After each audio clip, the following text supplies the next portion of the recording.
आत्मदेव को बेटा होना नहीं लिखा था, पर जब संत उसके जीवन में मिले, चाहता तो संत से जीवन में आनंद भी मांग सकता था कि हे संत देवता, हे गुरुजी, मेरे जीवन में आनंद दे दो। उसने क्या मांगा? नहीं, मुझे बेटा चाहिए। संत ने कहा, मैं तुम्हारे कपाल को पढ़ के कह सकता हूं, इस जन्म नहीं, अगले 7 जन्म में भी तुम्हारा संतान सुख नहीं लिखा।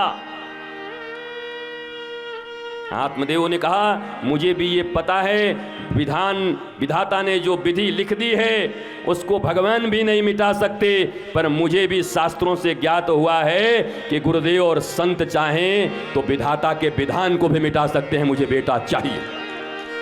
अब वो जिद्द में था। जिद्द करोगे तो संत दे देंगे जो चाहोगे। भारतवर्ष के लोगों को पहले मांगना आता था, इसलिए श्रीमद् भागवत बन गए, 18 पुराण बन गए, उपनिषद बन गए, शास्त्र बन गए। अब मांगना ही नहीं आता। अगर गुरु से कुछ सीखना चाहते हो तो मांगना सीख लो। जो मांग लेकर आए हो वो मांग तुम्हें जीवन भर भिखमंगा बना के रखेगा। पर एक बार अगर गुरु से मांगना सीख गए, क्या मांगना है याद रखो, जीवन जैसा है इससे इतनी ऊंची उठ जाएगी, इतना आह्लाद, इतना आनंद, इतनी मस्ती आ जाएगी जीवन में। पर आज हर व्यक्ति आता है, प्रश्न भी पूछता है, तो उत्तर सोच के आता है कि ऐसा ही उत्तर मिलेगा तो मैं संतुष्ट होऊंगा। मैं दुनिया में तुम प्रश्न पूछने आए हो तो प्रश्न पूछना तुम्हारा काम है।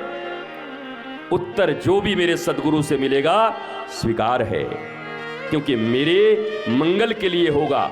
नारद जी विवाह करना चाहते थे मोहिनी से, भगवान ने ऐसा रूप बना लिया, पर नारद जी बच गए सिर्फ एक कारण से कि नारद जी ने भगवान से कह दिया अपना रूप दे दो, और अंत में यह कह दिया, जेहि विधिनाथ होई हित मोरा।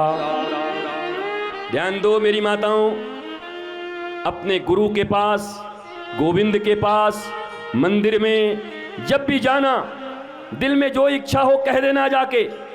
मैं ये नहीं कहता कि जो तुम्हारे हृदय में इच्छा हो मत मांगो। बिटिया का विवाह हो, बच्चे की नौकरी हो, धन हो, संपत्ति हो, घर हो, आरोग्य हो, मांगना, लेकिन मांग कर एक शब्द अपने गुरु से जरूर कह देना कि मैंने अपने बुद्धि से तो मांग लिया, पर हे मेरे गुरुदेव सरकार, अंतिम बात यही है, जेहि विधिनाथ होई हित मोरा।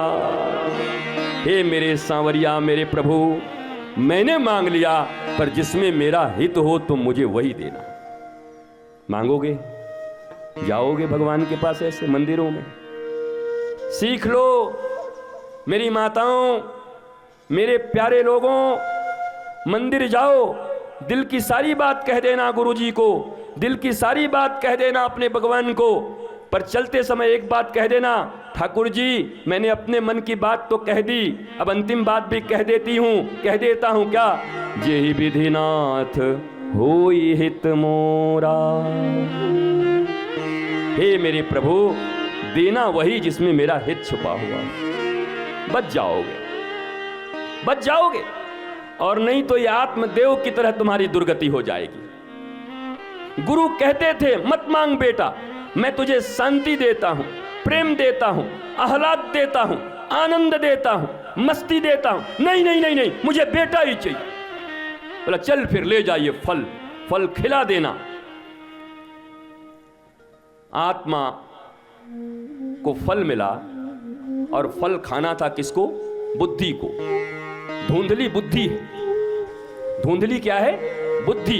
पर कैसी बुद्धि है? बुद्धि का काम है डिसीजन मेकिंग करना, निर्णय लेना।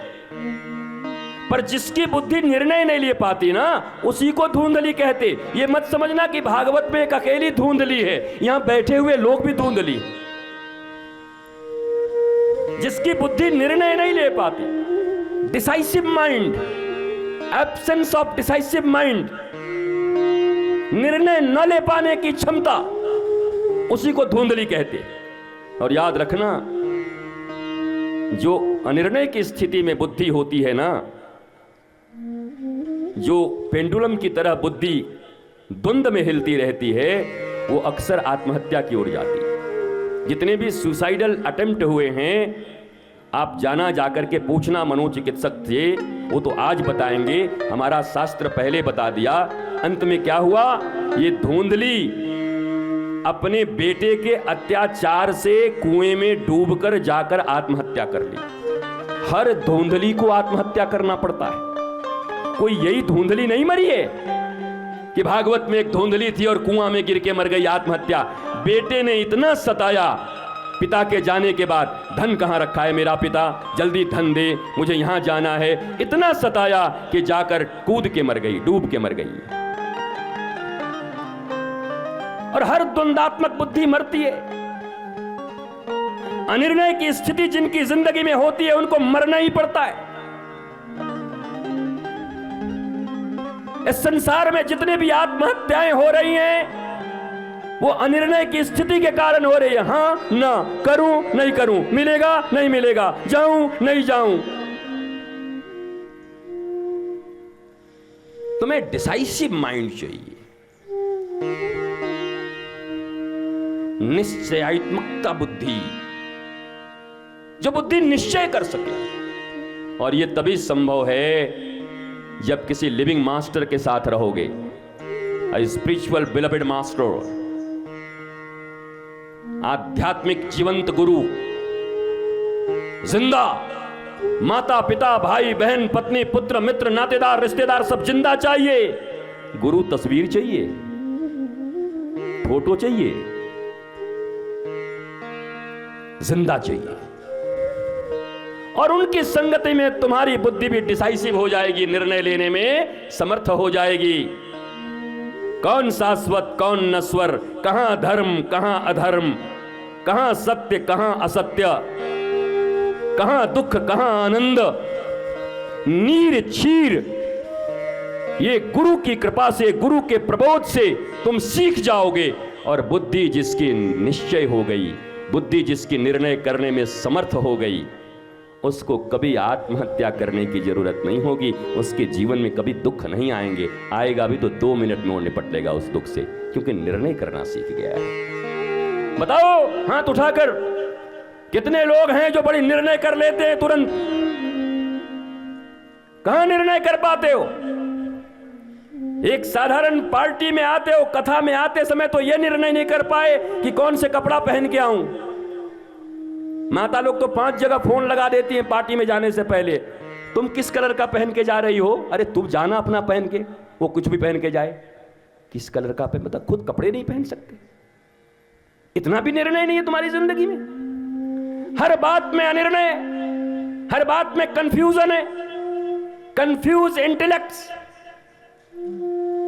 इंटेलेक्ट तो हैं पर कंफ्यूज हैं। इनको कहते हैं intellectuals. They all are confused intellectuals. इसलिए इस तथाकथित बुद्धिजीवियों के बीच में नहीं बैठता मैं। बोला गुरुजी बुद्धिजीवियों का सम्मेलन है, हम प्राण बचे हमारा बुद्धिजीवियों से। बुद्धू के पास बैठ लो, ज्यादा अच्छा है। बुद्धिजीवियों के पास मत बैठना। जो बुद्धि से जीते हैं, जो विवेक से जीते हैं, उनके पास बैठना। बिनु सत्संग विवेक न होई, राम कृपा बिन सुलभ न सोई।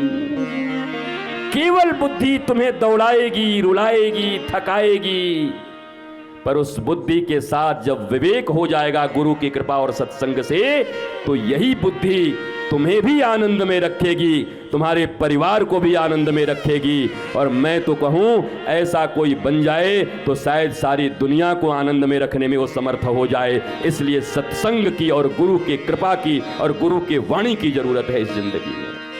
हमें वो नहीं चाहिए।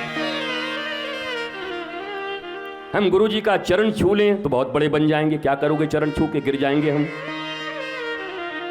2-3 बार गिर चुके हैं। भीड़ में लोग चरण पकड़ के चले जा रहे हैं, चरण पकड़ लिया जोर से, उलट गए हम। वाह भैया आप तो खुश हो गई? हाँ गुरुजी हम तो खुश हो गए, हम तो पकड़ लिए चरण ना। बोला हमारा जो दांत टूट गए, बोला वाह आपका टूट गया तो आप गुरुजी हैं, आपका क्या होगा? कमाल है। गुरु की वाणी में ही सब रस है।